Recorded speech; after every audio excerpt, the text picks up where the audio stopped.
ವೈಭವ್ ಸೂರ್ಯವಂಶಿಗೆ ನೀವು ಯಾವ ಥರ ಬಾಲ್ ಮಾಡ್ತೀರಾ? ಇವಾಗ ಎಲ್ಲ ಬೌಲರ್ಸ್ಗೂ ಗೊತ್ತು 4 ಓವರ್ ಹಾಕಿದ್ರೆ ಮಿನಿಮಮ್ 40 ರನ್ ಹೋಗುತ್ತೆ. ಕ್ರೌಡ್ ಮುಂದೆ ಆಡೋದು ಬೇರೆ ಕರೇಜೇ ಬೇಕು, ಒಂಥರ ಬೇರೆ ಕಾನ್ಫಿಡೆನ್ಸೇ ಬೇಕು. ಈ ಲೀಗಲ್ಲಿ ಯಾವ ಥರ ಬ್ಯಾಟಿಂಗ್ ಮಾಡಿದರು, ಅದಕ್ಕಿಂತ ಏನಾದ್ರು ಡಿಫ್ರೆಂಟಾಗಿ ಬ್ಯಾಟಿಂಗ್ ಮಾಡ್ತಾರಾ? ಪ್ರಾಬ್ಲಿ ಮೇಜರ್ ಚೇಂಜಸ್ ಏನೂ ಇರಲ್ಲ. ನಾವು ನೋಡಿದ್ದೀವಿ ಜಾಫ್ರಾ ಆರ್ಚರ್ಗೆ ಯೂಶಲಿ ಸ್ಟ್ರಗಲ್ ಮಾಡ್ತಾರೆ ಟ್ರಾವಿಸ್ ಹೆಡ್. ಅವರಂತೂ ಸ್ಪಿನ್ನರ್ಸ್ ಬಂದರೆ ಬಿಡೋದೇ ಇಲ್ಲ. ಕೊನೆಯದಾಗಿ ಪಿಚ್ ಬಗ್ಗೆ ಹೇಳೋದಾದರೆ ನಿಮ್ಮ ರೀಡಿಂಗ್ ಏನು? ಡ್ರೈ ಕಂಡೀಷನ್ ಸಿಗುತ್ತೆ, ಗುಡ್ ಟು ಬ್ಯಾಟ್, ಸ್ವಲ್ಪ ಡ್ಯೂ ಕೂಡ ಬರ್ಬೋದು. ಮತ್ತು ಮುಂದೆ ಎಲಿಮಿನೇಟರಲ್ಲಿ ಏನು ನಿರೀಕ್ಷೆ ಮಾಡ್ತೀರಿ? ಮಿಕ್ಸ್ಡ್ IPL ಅಂತಲೇ ಹೇಳ್ಬೋದು ಸರ್. ನಮಸ್ಕಾರ ಪ್ರಜಾವಾಣಿ ವೀಕ್ಷಕರಿಗೆ, ಪ್ರಜಾವಾಣಿ ಸಂವಾದಕ್ಕೆ ತಮಗೆಲ್ಲರಿಗೂ ಸ್ವಾಗತ. ನಾವು ಈ ಸರ್ತಿ IPL ನೋಡಿದ್ವಿ, ತುಂಬ ರೋಚಕವಾದ ಪಂದ್ಯಗಳನ್ನು ನಾವೆಲ್ಲ ನೋಡಿ ಆನಂದಿಸಿದ್ದೇವೆ. ಅದರಲ್ಲೂ ಪ್ಲೇ ಆಫ್ ಘಟ್ಟದ 4 ತಂಡಗಳು ಡಿಸೈಡ್ ಆಗೋದಕ್ಕೆ ಕೊನೆಯ ಪಂದ್ಯದವರೆಗೂ ಕಾಯಬೇಕಾಯಿತು. ಅದರಲ್ಲೂ 4ನೇ ತಂಡವಾಗಿ ಯಾವ ತಂಡ ಬರುತ್ತೆ ಅಂತ ನೋಡೋದಕ್ಕೆ ಕೊನೆಯ ದಿನದವರೆಗೆ, ಕೊನೆಯ ಪಂದ್ಯದವರೆಗೆ ಕಾಯಬೇಕಾಯ್ತು. ಇಂತಹ ಒಂದು ರೋಚಕ ಘಟ್ಟದಲ್ಲಿ ರಾಜಸ್ಥಾನ್ ರಾಯಲ್ಸ್ 4ನೇ ತಂಡವಾಗಿ ಪ್ಲೇ ಆಫ್ಗೆ ಬಂದು ನಿಂತಿದೆ. ಎಲಿಮಿನೇಟರ್ ಸುತ್ತಿನ ಪಂದ್ಯದಲ್ಲಿ ಈ ತಂಡವು ಸನ್ರೈಸರ್ಸ್ ಹೈದರಾಬಾದ್ ಎದುರು ಆಡ್ತಾ ಇದೆ. ಚಂಡೀಗಢದ ಮುಲ್ಲನ್ಪುರ ಗ್ರೌಂಡಲ್ಲಿ ಈ ಪಂದ್ಯ ನಡೆಯುತ್ತೆ. ಈ ಎರಡೂ ತಂಡಗಳು ಲೀಗ್ ಹಂತದಲ್ಲಿ ಬಂದಂತಹ ದಾರಿ ಮತ್ತು ಸಾಧನೆಯ ಕುರಿತು, ಆಮೇಲೆ ಈ ಪಂದ್ಯದಲ್ಲಿ ನಾವು ಏನೇನು ನಿರೀಕ್ಷೆ ಮಾಡಬಹುದು ಅನ್ನೋದ್ರ ಕುರಿತು ನಮ್ಮೊಂದಿಗೆ ಇವತ್ತು ಈ ಸಂವಾದದಲ್ಲಿ ಮಾತಾಡೋದಕ್ಕೆ ಕರ್ನಾಟಕ ರಣಜಿ ತಂಡದ ಆಟಗಾರರಾಗಿದ್ದ ಮತ್ತು ಸದ್ಯ ಗೋವಾ ತಂಡದ ಆಟಗಾರರಾಗಿರುವ ಮಧ್ಯಮ ವೇಗದ ಬೌಲರ್ ಕೌಶಿಕ್ ವಾಸುಕಿಯವರು ನಮ್ಮೊಂದಿಗಿದ್ದಾರೆ. ಸ್ವಾಗತ ಕೌಶಿಕ್ ಅವರೇ. Thank you sir. ಕೌಶಿಕ್ ಅವರೇ, ನೀವು ಈ ಎರಡೂ ತಂಡಗಳು ಲೀಗ್ ಹಂತದಲ್ಲಿ ಸಿಕ್ಕಾಪಟ್ಟೆ ರನ್ಗಳನ್ನು ಹೊಡೆದಿದ್ದಾರೆ. ವೈಭವ್ ಸೂರ್ಯವಂಶಿ ಅಂತಹ 15 ವರ್ಷದ ಹುಡುಗ, ಇನ್ನೊಂದು ಕಡೆ ಅಭಿಷೇಕ್ ಶರ್ಮಾ ಅಂತಹ ಸ್ಫೋಟಕ ಶೈಲಿಯ ಬ್ಯಾಟ್ಸ್ಮನ್ ಇದ್ದಾರೆ. ಎರಡೂ ಒಂಥರ ಸಮಬಲದ ತಂಡಗಳಾಗಿ ಕಾಣಿಸ್ತಾ ಇದೆ.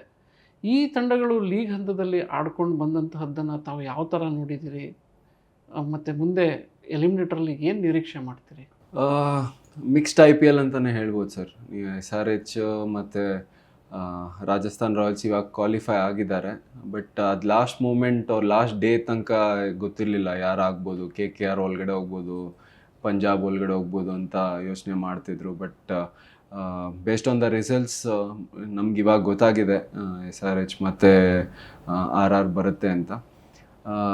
ಬಟ್ ಅದೇ ನೋಡಿದ್ರೆ ಕ್ಯಾಪ್ಟನ್ಸಿ ಚೇಂಜಸ್ ಆಯಿತು SRHಗೆ. ಪ್ಯಾಟ್ ಕಮಿನ್ಸ್ ಇಂಜುರಿ ಕಾರಣದಿಂದ ಫ್ರಂಟಿಂದ ಆಡ್ತಿರ್ಲಿಲ್ಲ, ಸ್ವಲ್ಪ ಆದಮೇಲೆ ಜಾಯ್ನ್ ಆಗಿದ್ದು. ಆವಾಗ ಇಶಾನ್ ಕಿಶನ್ ಆ್ಯಕ್ಚುಲಿ ಚೆನ್ನಾಗಿ ಲೀಡ್ ಮಾಡಿದ್ರು ಅವ್ರಿಗೆ, including from his own batting ಅಲ್ಲ, ತುಂಬ ಚೆನ್ನಾಗಿ ಲೀಡ್ ಮಾಡಿದ್ರು. ಅದಾದಮೇಲೆ Pat Cummins most experienced leader world ಕ್ರಿಕೆಟಲ್ಲಿ ನೋಡಿದ್ರೆ. ಅವ್ರು ಬಂದಮೇಲೆ ಬೇರೆ ಟೈಪ್ ಆಫ್ ಬೌಲರ್ಸ್ನೇ ಚೂಸ್ ಮಾಡಿದ್ರು. ನೀವು ನೋಡಿದ್ರೆ ಅಪ್ ಫ್ರಂಟಲ್ಲಿ ಹರ್ಷಲ್ ಪಟೇಲ್ ಆ್ಯಂಡ್ ಜಯದೇವ್ ಉನಾಡ್ಕಟ್ ಸ್ಟಾರ್ಟ್ ಮಾಡ್ತಾರೆ 11 ಹೈದರಾಬಾದ್ ಟೀಮಲ್ಲಿ. ಅದಾದಮೇಲೆ ಅವರು ಎಕ್ಸ್ಪೀರಿಯನ್ಸ್ ಇದೆ ಅಂತ ನೋಡಿದ್ರೆ ಅವರು ಹೊಡ್ಸ್ಕೊಳಕ್ಕೆ ಸ್ಟಾರ್ಟ್ ಮಾಡಿದ್ಮೇಲೆ ಪ್ಯಾಟ್ ಕಮಿನ್ಸ್ ಲೀಡರ್ಶಿಪ್ಪಲ್ಲಿ 2 new bowlers, especially Shakib Hussain ಅಂತ ಬಿಹಾರ್ಗೆ ಡೊಮೆಸ್ಟಿಕ್ ಕ್ರಿಕೆಟ್ ಆಡ್ತಾರೆ, ಅವರು ಡೆಬ್ಯೂ ಮಾಡಿದ್ರು. ಆ್ಯಂಡ್ ತುಂಬ ಚೆನ್ನಾಗಿ ಮಾಡಿದ್ದಾರೆ. ಇನ್ಫ್ಯಾಕ್ಟ್ ಐ ಥಿಂಕ್ 12-14 ವಿಕೆಟೇನೋ ತೆಗೆದು. ಇವಾಗ ಈ ಥರ T20 ಗೇಮ್ಸಲ್ಲಿ ಏನಾಗುತ್ತೆ ಅಂತಂದರೆ ಎಲ್ಲ ಟೀಮು ಒಳ್ಳೆ ಸ್ಟಾರ್ಟ್ ಕೊಡ್ತಿದ್ದಾರೆ ಸರ್. 6 ಓವರಲ್ಲಿ ಕ್ಲೋಸ್ ಟು 80 ರನ್ 90 ರನ್ ಹೊಡೆಯೋ ಕೇಪಬಿಲಿಟಿ ಎಲ್ಲ ಟೀಮ್ಗೂ ಇದೆ. ಆ್ಯಂಡ್ ಮೋಸ್ಟ್ ಡಿಫಿಕಲ್ಟ್ ಫೇಸ್ ಆಗುತ್ತೆ ಬೌಲಿಂಗ್ ಹಾಕೋದು, ಬಿಕಾಸ್ ಇಬ್ಬರೇ ಫೀಲ್ಡರ್ಸ್ ಆಚೆ ಇರ್ತಾರೆ. ಎಲ್ಲ ರಿಂಗ್ ಒಳಗಡೆ ಇದ್ದಾಗ ಬ್ಯಾಟರ್ಸ್ಗೂ ಈಸಿ ಆಗುತ್ತೆ ರನ್ ಸ್ಕೋರ್ ಮಾಡೋಕ್ಕೆ. ಕ್ರೂಷಲ್ ಎಲ್ಲಿ ಚೇಂಜ್ ಮಾಡಬೇಕು ಅಂತಂದರೆ 7 to 16 ಓವರ್ಸಲ್ಲಿ. ಆವಾಗ ರನ್ ಎಷ್ಟು ಹಿಡಿದಿಡ್ತೀರಾ, ಕ್ರೂಷಲ್ ಬ್ರೇಕ್ ಥ್ರೂಸ್ ತಂದು ಕೊಡ್ತಾರ. ಪ್ರಾಬಬ್ಲಿ ಆ ಜಾಬ್ನ ಪ್ಯಾಟ್ ಕಮಿನ್ಸಿಗೆ ಶಕೀಬ್ ಹುಸೇನ್ ಮಾಡಿಕೊಡ್ತಿದ್ದಾರೆ. ಅದು ತುಂಬ ಕ್ರೂಷಲ್ ಬ್ರೇಕ್ ಥ್ರೂಸ್ ತಂದು ಕೊಡ್ತಾರೆ. ಆ ಥರ ರೋಲ್ನ ಡಿಫೈನ್ ಮಾಡ್ತಿರೋದು, ಒಳ್ಳೆ ರೋಲ್ನ ಅಂಡರ್ ಪ್ಯಾಟ್ ಕಮಿನ್ಸ್ ಲೀಡರ್ಶಿಪ್ನ ಅವ್ರು ಮಾಡಿಕೊಡ್ತಿದ್ದಾರೆ. ಪ್ರಾಬ್ಲಿ ಅದೇ ಡಿಫ್ರೆನ್ಸ್ ಆಗಿದೆ SRHಗೆ. ಅಫ್ಕೋರ್ಸ್ ರನ್ಸ್ ಹೊಡಿತಿದ್ರು, ಬಟ್ ಬೌಲಿಂಗ್ ಡಿಪಾರ್ಟ್ಮೆಂಟಲ್ಲೇ ಅಷ್ಟು ಇದು ಬರ್ತಿರ್ಲಿಲ್ಲ, ಅಷ್ಟು ಡಿಫ್ರೆನ್ಸ್ ಮಾಡೋಕ್ಕಾಗ್ತಿರ್ಲಿಲ್ಲ. ಆ್ಯಂಡ್ ಇಬ್ಬರು ಕಡೆನೂ ದೈತ್ಯ ಬ್ಯಾಟ್ಸ್ಮನ್ಸ್ ಇದ್ದಾರೆ. ಈ ಕಡೆ ರಾಜಸ್ಥಾನ್ ರಾಯಲ್ಸ್ ನೋಡಿದ್ರೆ one of the top run getters ಅಂದರೆ ವೈಭವ್ ಸೂರ್ಯವಂಶಿ.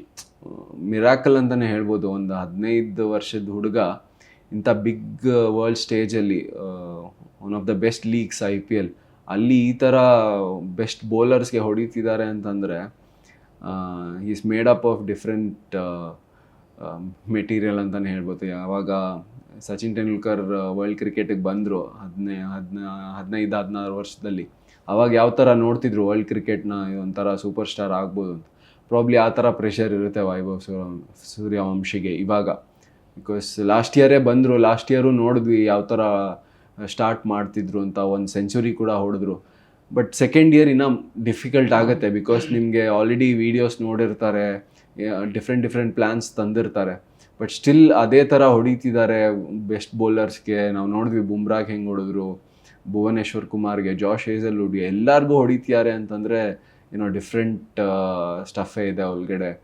ಆ್ಯಂಡ್ ಬಿಗ್ ಸ್ಟೇಜಲ್ಲಿ ಮಾಡಬೇಕು ಅನ್ನೋದು ಪ್ರಾಬ್ಲಿ ಅವ್ರಿಗಿನ್ನ ಫೈರ್ ಪವರ್ ಇದೆ. ನಾಕ್ಔಟ್ಸಲ್ಲಿ ಯಾವ ಥರ ಬರುತ್ತೆ ಅವ್ರ ಬ್ಯಾಟಿಂಗ್ ಅಂತ ನೋಡಬೇಕು. ಜೊತೆಗೆ ಅವರಿಗೆ ಯಶಸ್ವಿ ಜೈಸ್ವಾಲ್ ಕೂಡ ಚೆನ್ನಾಗಿ ಒಳ್ಳೆ ಪಾರ್ಟ್ನರ್ ಅವರಿಗೆ ಓಪನಿಂಗ್ ಇದರಲ್ಲಿ. ಈಗ ವೈಭವ್ ಬಗ್ಗೆ ಮಾತಾಡೋದಾದರೆ, ಇವತ್ತು ಎಲ್ಲ ಬೌಲರ್ಗಳನ್ನು ಅವರು ಸಿಕ್ಸರ್ಗೆ ಹೊಡೆದಿದ್ದಾರೆ, ಒಳ್ಳೆ ರನ್ ಹೊಡಿತಾ ಇದ್ದಾರೆ. ಆಮೇಲೆ ಅವ್ರದ್ದು ಟೆಂಪ್ರಮೆಂಟು, ಸೆಂಚುರಿ ಹತ್ತತ್ರ ಇದ್ದಾಗಲೂ ಕೂಡ ಸೆಂಚುರಿಗೆ ಹೋಗದೆ ರನ್ ಸ್ಕೋರ್ ಮಾಡಿ ಟೀಮಿಗೆ ಹೆಚ್ಚು ಸ್ಕೋರ್ ಬರಲಿ ಅನ್ನೋ ಒಂದು ಈ ಸಣ್ಣ ವಯಸ್ಸಲ್ಲೇ ಅದೊಂದು ಟೆಂಪ್ರಮೆಂಟ್ ಬೆಳೆಸ್ಕೊಂಡಿದ್ದಾರೆ. ಸೊ ಅಂಥವರಿಗೆ ಬಾಲಿಂಗ್ ಮಾಡೋದು ತುಂಬ ಕಷ್ಟ ಆಗುತ್ತೆ. ಯಾಕಂದರೆ ಅವರೇ ಹೇಳಿದ್ದಾರೆ, ವೈಭವ್ ಸೂರ್ಯವಂಶಿನೇ ಒಂದು ಇಂಟರ್ವ್ಯೂನಲ್ಲಿ ಹೇಳಿದ್ದಾರೆ, ನಾ ಬಾಲರ್ನ ನೋಡಲ್ಲ, ಬಾಲ್ ನೋಡ್ತೀನಿ ಅಷ್ಟೇ. ಅಂಥ ಒಂದು ಸಂದರ್ಭದಲ್ಲಿ ನೀವು ಆ್ಯಸ್ ಅ ಬಾಲರ್ ಆಗಿ, ಎಕ್ಸ್ಪೀರಿಯನ್ಸ್ಡ್ ಡೊಮೆಸ್ಟಿಕ್ ಸೀಸನ್ ಬಾಲರ್ ಆಗಿ, ಅಂಥ ಬ್ಯಾಟ್ಸ್ಮನ್ ಈಗ ವೈಭವ್ ಸೂರ್ಯವಂಶಿಗೆ ನೀವು ಯಾವ ಥರ ಬಾಲ್ ಮಾಡ್ತೀರಾ? ಅದೇ ನಾನು ಸಮ್ವೇರ್ ಬ್ಯಾಟಲ್ ಆಫ್ ಕಂಡೀಷನ್ಸ್ ಅಂತ ಅನಿಸುತ್ತೆ. ನಿಮಗೆ ಬೆಟರ್ ಕಂಡೀಷನ್ಸ್ ಇದ್ದರೆ ಬೌಲರ್ ಡಾಮಿನೇಟ್ ಮಾಡ್ತಾರೆ. ಫ್ಲ್ಯಾಟ್ ಕಂಡೀಷನ್ಸ್, ಪಾಟ ವಿಕೆಟ್ ಅಂತ ಏನು ಮಾತಾಡ್ತಾರೆ, ಆ ಥರ ಇದ್ದರೆ ಬ್ಯಾಟರ್ಸ್ ಡಾಮಿನೇಟ್ ಮಾಡೋಕ್ಕೆ ನೋಡ್ತಾರೆ. But still margin of error ಎಷ್ಟು ಕಡಿಮೆ ಇರುತ್ತೆ ಅಂತಂದರೆ, ಇವಾಗ ಎಲ್ಲ ಬೌಲರ್ಸ್ಗೂ ಗೊತ್ತು 4 ಓವರ್ ಹಾಕಿದ್ರೆ ಮಿನಿಮಮ್ 40 ರನ್ ಹೋಗುತ್ತೆ ಅಂತ. ಸೊ ಇವ್ರು ಏನು ಮಾಡ್ತಾರೆ ಅಂತಂದರೆ 24 ಬಾಲ್ಸ್ 24 ಈವೆಂಟ್ಸ್ ಥರ ನೋಡ್ತಾರೆ. ನಾನು ಬೆಸ್ಟ್ ಬಾಲ್ ಹಾಕಕ್ಕೆ ನೋಡಬೇಕು, ಅಲ್ಲಿಂದ ಹೊಡೆಸ್ಕೊಂಡ್ರೆ ಬೆಸ್ಟ್ ಬಾಲ್ ಹಾಕಿ ಹೊಡೆಸ್ಕೊಂಡ್ರೆ ಪರವಾಗಿಲ್ಲ, ನಾನು ಕೊಡೋದು ಬೇಡ ಅಂತ ಯೋಚನೆ ಮಾಡ್ತಿರ್ತಾರೆ. ಬಟ್ ಆ ಸ್ಟೇಜಲ್ಲಿ ಅಷ್ಟು ಕ್ರೌಡ್ ಮುಂದೆ ಆಡೋದು ಬೇರೆ ಕರೇಜೇ ಬೇಕು, ಒಂಥರ ಬೇರೆ ಕಾನ್ಫಿಡೆನ್ಸೇ ಬೇಕು. ಅದು ಎಕ್ಸ್ಪೀರಿಯನ್ಸ್ ಇರೋರನ್ನ ಸ್ವಲ್ಪ ಹೋಲ್ಡ್ ಮಾಡ್ತಾರೆ. ನಾವು ನೋಡಿದ್ದೀವಿ IPL ಎಂಥ ಆಪರ್ಚುನಿಟಿ ಕೊಡ್ತಿದೆ ಅಂತಂದರೆ, ಸಮನ್ ಲೈಕ್ ಶಕೀಬ್ ಹುಸೇನ್, ನಾನು ಹೇಳಿದ್ನಲ್ಲ, ಬಿಹಾರ್ ಅಂತ ಚಿಕ್ಕ ಸ್ಟೇಟಿಂದ ಬಂದ್ರೂ ಡಾಮಿನೇಟ್ ಮಾಡ್ತಿದ್ದಾರೆ, ಇಲ್ಲಿ ವಿಕೆಟ್ಸ್ ತೆಗಿಯೋ ಅಬಿಲಿಟಿ ಇದೆ ಅಂತಂದರೆ ಬೇರೆ ಥರನೇ ಕಾನ್ಫಿಡೆನ್ಸ್ ತೋರಿಸ್ತಾರೆ. ಆ್ಯಂಡ್ ಅಫ್ಕೋರ್ಸ್ ಇದರಲ್ಲಿ ಮ್ಯಾನೇಜ್ಮೆಂಟ್ ಅವ್ರದ್ದು ತುಂಬ ರೋಲ್ ಇರುತ್ತೆ. ಅವ್ರು ಯಾವ ಥರ ಕಾನ್ಫಿಡೆನ್ಸ್ ಕೊಡ್ತಾರೆ, ಆ buildup to the match or buildup to the tournament ಹೆಂಗೆ ರೆಡಿ ಮಾಡ್ತಾರೆ ಒಳ್ಳೊಳ್ಳೆ ಪ್ಲೇಯರ್ಸ್ನ, ಇಲ್ಲ ನ್ಯೂ ಕಮರ್ಸ್ನ ಅನ್ನೋ ಕಾನ್ಫಿಡೆನ್ಸ್ನ ಬೂಸ್ಟ್ ಮಾಡಿ ಆ ಸ್ಟೇಜ್ ಮೇಲೆ ಒಂದು ಆಪರ್ಚುನಿಟಿ ಕೊಡಬೇಕು ಅಂತ ಯೋಚನೆ ಮಾಡ್ತಾರಲ್ಲ, ಕ್ರೆಡಿಟ್ ಎಲ್ಲರಿಗೂ ಹೋಗಬೇಕು ಅಂತ ಹೇಳ್ತೇನೆ. ಈಗ ರಾಜಸ್ಥಾನ್ ರಾಯಲ್ಸ್ ಅವ್ರ ಲಾಸ್ಟ್ ಮ್ಯಾಚಲ್ಲಿ ಜೋಫ್ರಾ ಆರ್ಚರು ಆಲ್ರೌಂಡ್ ಆಟ ಆಡಿ ಅವ್ರನ್ನ ಪ್ಲೇ ಆಫಿಗೆ ತೊಗೊಂಬಂದ್ಬಿಟ್ರು. ಇಂಥ ಮೂಮೆಂಟಲ್ಲಿ ಜೋಫ್ರಾ ಆರ್ಚರು ಈ ಒಂದು ಫಾರ್ಮಿಗೆ ಬಂದಿರೋದು ರಾಜಸ್ಥಾನ್ ರಾಯಲ್ಸಿಗೆ ಎಷ್ಟು ಅಡ್ವಾಂಟೇಜು? ಈ ಮ್ಯಾಚನ್ನು ನಾವು ಜೋಫ್ರಾ ವರ್ಸಸ್ ಪ್ಯಾಟ್ ಕಮಿನ್ಸ್ ಅಂತ ನೋಡ್ಬೋದಾ, ಅಥವಾ Vaibhav Suryavanshi versus Pat Cummins ಅಂತ ನೋಡ್ಬೋದಾ? ಅದೇ ಈ ಕಡೆ ನೋಡಿದ್ರೆ ಜೋಫ್ರಾ ನಾವು ಈ ವರ್ಷ IPL ಅಲ್ಲಿ ನೋಡಿದ್ದೀವಿ ಯಾವ ಥರ ಬೌಲಿಂಗ್ ಹಾಕ್ತಿದೆ. ಒಂಥರ ಫೈರ್ ಬೌಲಿಂಗ್ ಅಂತಲೇ ಹೇಳ್ಬೋದು. ಫಸ್ಟ್ ಬಾಲ್ ವಿಕೆಟ್ ಎತ್ತ ಅಬಿಲಿಟಿ ಇದೆ. ಆ್ಯಂಡ್ ನಿಮಗೆ ಸ್ಟ್ರೈಟ್ ಅವೇ ವಿಕೆಟ್ಸ್ ಬಂದುಬಿಟ್ರೆ ಬ್ಯಾಟಿಂಗ್ ಟೀಮ್ದು ಪ್ಲ್ಯಾನ್ಸ್ ಕೂಡ ಚೇಂಜ್ ಆಗಿಬಿಡುತ್ತೆ. ವಿಕೆಟ್ ಫ್ಲ್ಯಾಟ್ ಇದೆ, ಹಾಗಿದೆ ಅಂತ ಎಲ್ಲ ಮಾತಾಡಿರ್ತಾರೆ ಪ್ರೀ ಮ್ಯಾಚಲ್ಲಿ. ಬಟ್ ಸ್ಟ್ರೈಟ್ ಅವೇ ಬಂದು ಇನಿಷಿಯಲ್ ಓವರ್ಸಲ್ಲಿ ವಿಕೆಟ್ ಎತ್ಕೊಟ್ಬಿಟ್ರೆ ಕಂಪ್ಲೀಟ್ ಪ್ಲ್ಯಾನ್ ಚೇಂಜ್ ಆಗಿಬಿಡುತ್ತೆ ಬ್ಯಾಟಿಂಗ್ ಟೀಮ್ದು. ಸೊ ಆ ಥರ ಮಾಡೋ ಎಬಿಲಿಟಿ ಇದೆ, ಎಕ್ಸ್ಟ್ರಾ ಪೇಸ್ ಇದೆ, ಎಕ್ಸ್ಟ್ರಾ ಫ್ಯಾಕ್ಟರ್ ಇದೆ. ಆ ಬೌನ್ಸ್ ನಾವು ನೋಡಿದ್ದೀವಿ ನಾರ್ಮಲ್ ಬೌಲರ್ಸ್ಗೆ ಏನು ಸಿಗುತ್ತೆ, ಜೋಫ್ರಾ ಆರ್ಚರ್ಗೆ ಬೇರೆ ಥರನೇ ಬೌನ್ಸ್ ಸಿಗ್ತಿದೆ. ಆ ಸೀಮ್ ಪ್ರೆಸೆಂಟೇಷನ್ ಇರ್ಬೋದು, ಬಾಲ್ ಕಟ್ ಆಗೋದು ಆಫ್ಟರ್ ಪಿಚ್ಚಿಂಗ್, ಆ್ಯಂಡ್ ಯಾರ್ಕರ್ ಕೂಡ ಅಷ್ಟೇ ಚೆನ್ನಾಗಿ ಹಾಕ್ತಾರೆ. ಅದು biggest advantage as A RR bowling ಯೂನಿಟ್ಗೆ. ಆ್ಯಂಡ್ ಇವ್ರು ಏನು ಅಂತಂದರೆ ಬರೀ 4 ಓವರ್ ಹಾಕ್ಬೋದು ಅಷ್ಟೇ 20 ಓವರಲ್ಲಿ. ಇನ್ನು 16 ಓವರ್ ಯಾರಾದ್ರೂ ಹಾಕ್ಕೊಡ್ಬೇಕು ಅವ್ರಿಗೆ. ಅಷ್ಟು ಸಪೋರ್ಟ್ ಮಾಡೋ ಥರ ಆಸ್ ಎ ಕಲೆಕ್ಟಿವ್ ಯೂನಿಟ್ ಬಂದರೆ ಅವ್ರಿಗೂ ಒಂದು ರೆಸ್ಪೆಕ್ಟಿವ್ ಟೋಟಲ್ ಕೊಡ್ತಾರೆ. ಆ್ಯಂಡ್ ಬ್ಯಾಟಿಂಗ್ ಕೂಡ ತುಂಬ ಚೆನ್ನಾಗಿದೆ RRದು. ಹೆಲ್ಪ್ ಆಗುತ್ತೆ ನೀವು ಎಷ್ಟು ಬೇಗ ರೆಸ್ಟ್ರಿಕ್ಟ್ ಮಾಡ್ತೀರಾ. ಆ್ಯಂಡ್ ಒಂದು ಅದರಲ್ಲಿ ಬಿಗ್ಗೆಸ್ಟ್ ಅಡ್ವಾಂಟೇಜ್ ಅಂದರೆ ಇವರು ಅಪ್ ಫ್ರಂಟಲ್ಲಿ ವಿಕೆಟ್ಸ್ ಎತ್ತೋದು. ಸೊ ಆ ರೋಲ್ ಮಾಡ್ತಿದ್ದಾರೆ ಅಂತಂದರೆ ತುಂಬ ಇಂಪಾರ್ಟೆಂಟ್ ಆಗುತ್ತೆ. ಅದೇ ಫಾರ್ಮ್ನ ಕಂಟಿನ್ಯೂ ಮಾಡ್ಕೊಂಡು, ಇವಾಗ ಎಲಿಮಿನೇಟರ್ ಅಂತಂದರೆ ಒಂದೇ ಚಾನ್ಸ್ ಸಿಗುತ್ತೆ, ನೀವು ಗೆದ್ದರೆ ಮಾತ್ರ ಮುಂದೆ ಹೋಗೋದು, ಸೋತ್ರೆ ಆಚೆ ಹೋಗ್ಬಿಡ್ತೀರಾ. ಸೊ ಒಂದು ಚಾನ್ಸ್ ಸಿಗುತ್ತೆ. ಆ ಥರ ಮೂಮೆಂಟ್ಸ್ ಬಂದಾಗ ಯಾವ ಥರ ಪರ್ಫಾರ್ಮ್ ಮಾಡ್ತಾರೆ ಅಂತ ನೋಡಿ. ಈಗ ನಾವು ಅದೇ ಲಾಸ್ಟ್ ಮ್ಯಾಚಿದ್ದೇ ಮಾತಾಡೋದಾದರೆ RRಲ್ಲಿ ಯಾರೂ ದೊಡ್ಡ ಸ್ಕೋರ್ ಹೊಡಿಲಿಲ್ಲ, ಆದರೂ ಕೂಡ 200 ಕ್ರಾಸ್ ಮಾಡಿದರು. ಆದರೆ ಅಪೋನೆಂಟ್ ಟೀಮಲ್ಲಿ 150 ಬಂತು. ಅದನ್ನು ಕಂಟ್ರೋಲ್ ಮಾಡೋಲ್ಲಿ RR ಟೀಮು ಸಕ್ಸಸ್ ಆಯಿತು. ಸೊ ಇಲ್ಲಿ ನಾವು ಬಾಲರ್ಗಳು ಅಂದರೆ ಈಗ ಜೋಫ್ರಾ ಆರ್ಚರ್ ಇನ್ ಬ್ಯಾಟಿಂಗಲ್ಲೂ ತಮ್ಮ ಪರ್ಫಾರ್ಮೆನ್ಸ್ ತೋರಿಸಿದ್ರು. ಆ ಥರದ ಪರ್ಫಾರ್ಮೆನ್ಸ್ ಭಾಳ ಇಂಪಾರ್ಟೆಂಟ್ ಆಗುತ್ತಾ ಎಲಿಮಿನೇಟರ್ ಅಂತ ಇದರಲ್ಲಿ. ಯಾಕಂದರೆ ಸೋತ ಟೀಮು ಹೊರಗೆ ಹೋಗುತ್ತೆ, ಇಲ್ಲಿ ಗೆಲ್ಲೇಬೇಕಾದಂಥ ಒತ್ತಡ ಎರಡೂ ಟೀಮಿಗೂ ಇರೋದ್ರಿಂದ ರಾಜಸ್ಥಾನಕ್ಕೆ ಈ ಥರ ಆಲ್ರೌಂಡ್ ಪರ್ಫಾರ್ಮೆನ್ಸ್ ಕೊಡೋರು ಹೆಚ್ಚಿದಾರಾ ಅಥವಾ ಸನ್ರೈಸರ್ಸಲ್ಲಿ ಹೆಚ್ಚಿದಾರಾ? ನನ್ನ ಪ್ರಕಾರ ಕಾನ್ಫಿಡೆನ್ಸ್ ಹೈ ಇಬ್ರಿಗೂ ಇರುತ್ತೆ, ಬಿಕಾಸ್ ಇಬ್ಬರು ಕ್ವಾಲಿಫೈ ಆಗಿದ್ದಾರೆ. ಯಾರು ಡಿಫ್ರೆನ್ಸ್ ಮಾಡ್ತಾರೆ ಅಂತ ನೋಡಬೇಕು. Jofra archer already high on confidence ಇದ್ದಾರೆ, ಬೌಲಿಂಗಲ್ಲೂ ಚೆನ್ನಾಗಿ ಮಾಡ್ತಿದ್ದಾರೆ, ಲಾಸ್ಟ್ ಮ್ಯಾಚ್ ಬ್ಯಾಟಿಂಗಲ್ಲೂ ಕೂಡ ಚೆನ್ನಾಗಿ ಮಾಡಿದ್ರು. ಅದೇ SRH ಕಡೆ ನೋಡಿದ್ರೆ ಹೆನ್ರಿಕ್ ಕ್ಲಾಸನ್ ಒಳ್ಳೆ ಫಾರ್ಮಲ್ಲಿದ್ದಾರೆ, one of the top run getters ಆಗಿದ್ದಾರೆ. ಆ್ಯಂಡ್ ಆ ಸ್ಟೆಬಿಲಿಟಿ ಕೂಡ ತರ್ತಾರೆ. ಇವಾಗ RCBಗೆ ವಿರಾಟ್ ಕೊಹ್ಲಿ ಯಾವ ಥರ ಎಲ್ಲ ಮ್ಯಾಚ್ ರನ್ ಹೊಡಿತಾರೆ, SRHಗೆ ಹೆನ್ರಿಕ್ ಕ್ಲಾಸನ್ ಆಲ್ಮೋಸ್ಟ್ ಸಿಮಿಲರ್ ರೋಲೇ ಮಾಡ್ತಿದ್ದಾರೆ. ನೇಮ್ ಅಷ್ಟು ದೊಡ್ಡದು ಇಲ್ಲದೇ ಇರ್ಬೋದು, ಬಟ್ ರೋಲ್ ತುಂಬ ಚೆನ್ನಾಗಿ ಮಾಡ್ತಿದ್ದಾರೆ. And Pat Cummins as a leader difference ಮಾಡ್ತಾರೆ. ಯಾವ ಟೈಮಲ್ಲಿ ಯಾವ ಬೌಲರ್ನ ಹಾಕಿಸ್ಬೇಕು, ಆ ಮೂಮೆಂಟ್ಗಳೇ ಡಿಫ್ರೆನ್ಸ್ ಆಗೋದು ಬಿಗ್ ಮ್ಯಾಚಸ್ಸಲ್ಲಿ. ಸೊ ಅದು ಇಂಪಾರ್ಟೆಂಟ್ ಆಗುತ್ತೆ. ಅಲಾಂಗ್ ವಿತ್ ಇವಾಗ ಇಶಾನ್ ಕಿಶನ್ ತುಂಬ ಚೆನ್ನಾಗಿ ರನ್ ಹೊಡಿತಾರೆ. ಅಪ್ ಫ್ರಂಟಲ್ಲಿ of course Abhishek Sharma and Travis Head, ಅವ್ರ ಕಡೆಯಿಂದ ಬಿಗ್ ಇನ್ನಿಂಗ್ಸ್ ಬಂದರೆ ಒಳ್ಳೆ ಸ್ಟಾರ್ಟ್ ಸಿಗುತ್ತೆ. ಅದನ್ನು ಟ್ಯಾಕಲ್ ಮಾಡೋಕ್ಕೆ ಇವ್ರ ಕಡೆ ಬೌಲರ್ಸ್ ಇದ್ದಾರೆ. ರವೀಂದ್ರ ಜಡೇಜಾ ಇಂಜುರಿ ಆಗಿತ್ತು, ಬಟ್ ಅವರು ಆಡ್ತಿರ್ಲಿಲ್ಲ. ಸೊ ಅವರು ಆಡಿಸ್ತಾರ ಎಲಿಮಿನೇಟ್ರಲ್ಲಿ ಅಥವಾ ಕಂಟಿನ್ಯೂ ಮಾಡ್ತಾರ ರೆಸ್ಟ್ ಮಾಡೋಕ್ಕೆ ಅಂತ ನೋಡಬೇಕು. ಆ ಕ್ರೂಷಲ್ ಮೂಮೆಂಟ್ಸ್ ಯಾರು ಗೆಲ್ತಾರೆ ಅದು ಇಂಪಾರ್ಟೆಂಟ್ ಆಗುತ್ತೆ ಎಲಿಮಿನೇಟ್ರ್. ಈಗ ನಾವು ಈ ಸೀರೀಸಲ್ಲಿ ನೋಡ್ಕೊಂಡು ಬಂದ್ವಿ, ಈ ಲೀಗ್ ಫೇಸಲ್ಲಿ ಅಭಿಷೇಕ್ ಶರ್ಮಾ ಕನ್ಸಿಸ್ಟೆಂಟಾಗಿ ಆಡ್ತಾ ಇದ್ದಾರೆ, ಆದರೆ ಟ್ರಾವಿಸ್ ಹೆಡ್ಡು ಕನ್ಸಿಸ್ಟೆನ್ಸಿ ಸ್ವಲ್ಪ ಕಡಿಮೆ ಇದೆ. ಸೊ ಇಂಥ ಪೊಸಿಷನಲ್ಲಿ ಇಶಾನ್ ಕಿಶನ್ ಭಾಳ ಮೇಜರ್ ರೋಲ್ ಆಗುತ್ತೆ. ಅವರು ತಮ್ಮ ಸ್ಟ್ರಾಟಜಿನ ಯಾವ ಥರ ಚೇಂಜ್ ಮಾಡ್ಕೋಬೋದು, ಅಂದರೆ ಈ ಲೀಗಲ್ಲಿ ಯಾವ ಥರ ಬ್ಯಾಟಿಂಗ್ ಮಾಡಿದರು, ಅದಕ್ಕಿಂತ ಏನಾದ್ರು ಡಿಫ್ರೆಂಟಾಗಿ ಬ್ಯಾಟಿಂಗ್ ಮಾಡ್ತಾರಾ ಅಥವಾ ಅದೇ ಒಂದು ಫಾರ್ಮನ್ನು ಮುಂದುವರಿಸ್ತಾರಾ, ಹೆಂಗೆ? ಪ್ರಾಬ್ಲಿ ಮೇಜರ್ ಚೇಂಜಸ್ ಏನೂ ಇರಲ್ಲ. ನಾವು ನೋಡಿದ್ದೀವಿ ಜೋಫ್ರಾ ಆರ್ಚರ್ಗೆ ಯೂಶಲಿ ಸ್ಟ್ರಗಲ್ ಮಾಡ್ತಾರೆ ಟ್ರಾವಿಸ್ ಹೆಡ್ಡು. ಲೀಗ್ ಗೇಮ್ಸಲ್ಲೂ ಔಟ್ ಆಗಿರೋ ಎಕ್ಸಾಂಪಲ್ಸ್ ನೋಡಿದ್ದೀವಿ.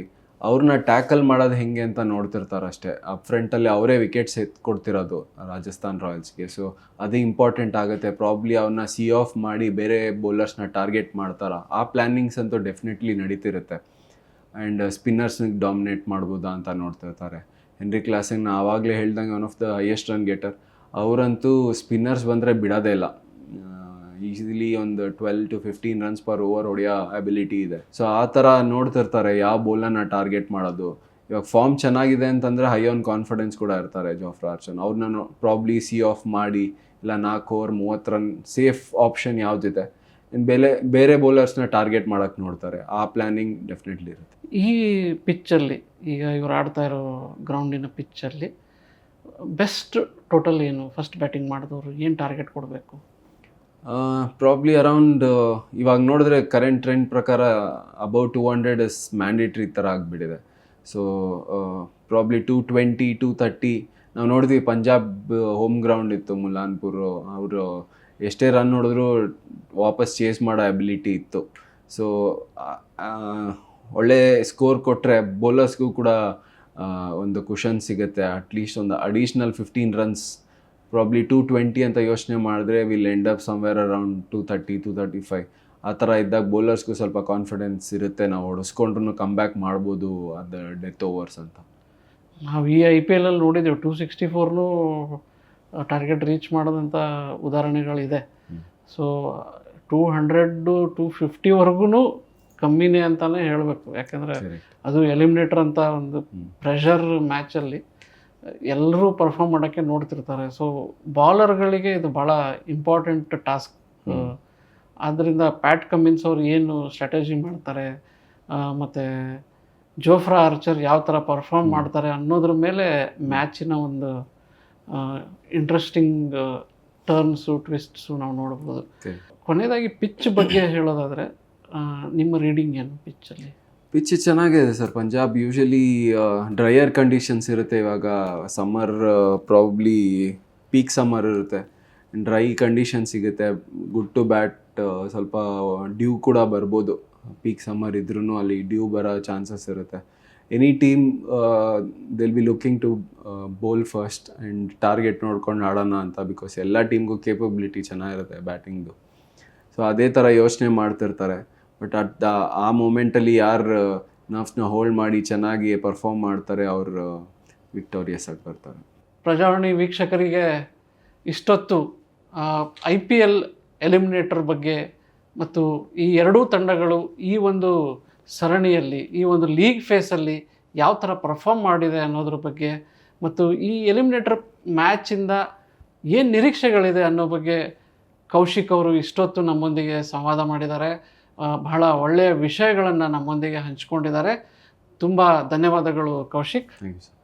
ಇಷ್ಟೊತ್ತು ಈ ಸಂವಾದ ಕಾರ್ಯಕ್ರಮವನ್ನು ವೀಕ್ಷಿಸಿದಂತಹ ತಮಗೂ ಕೂಡ ಧನ್ಯವಾದಗಳು ವೀಕ್ಷಕರೇ.